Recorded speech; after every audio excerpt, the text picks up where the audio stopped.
Hi friends, అందరూ ఎలా ఉన్నారు? బాగున్నారా? నేను చాలా బాగున్నానండి. ఈరోజు మీకు విషయం చెప్దాం అనుకున్నా. మనం రోజు సుప్రభాతం వింటాం కదండి. తిరుమలలో కానీ, మన ఇంట్లో కానీ, టీవీలో పెట్టుకొని కానీ వింటాం కదండి. అది రచించింది ఎవరో మీకు తెలుసండి? నాకు ఈ మధ్యన తెలిసింది. నేను తాళపత్ర నిధి అనే బుక్ చదువుతూ ఉంటే దాంట్లో కనిపించిందండి. అది రచించింది శ్రీ ప్రతివాది భయంకరన్ అనే ఆచార్య వాళ్ళు రచించారు. ఈ విషయం మీలో ఎంతమందికి తెలుసండి? నాకు ఈ బుక్ చదువుతున్నప్పుడే తెలిసింది. ఈ బుక్లో ఇంకా మనకు తెలియని చాలా విషయాలు ఉన్నాయండి. అవి రోజుకొకటి మీతో షేర్ చేసుకుంటాను. నేను ఇక్కడ ఈరోజు స్వామివారికి ప్రసాదంగా పాయసం చేశానండి. పాయసం చేసేప్పుడు మనము బెల్లం అట్లా డైరెక్ట్ వేయకుండా ఇట్లా కరగపెట్టుకుని బెల్లాన్ని యాడ్ చేస్తే మనం పాలు పోసినప్పుడు పాలు అనేవి విరగకుండా ఉంటాయండి. ఈ విషయం మీలో ఎంతమంది తెలుసండి? నాకు అంటే మొన్న ఈ మధ్యనే తెలిసి నేను అలా చేస్తున్నాను. అలా చేస్తున్న దగ్గర నుంచి పాలు అనేవి విరిగిపోకుండా మనం ఎట్లా పోసాం పాలు అలాగే ఉంటున్నాయి.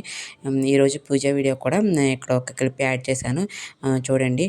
వీడియో నచ్చినట్లయితే లైక్ చేయండి, షేర్ చేయండి, అండ్ సబ్స్క్రైబ్ చేసుకోండి ఫ్రెండ్స్.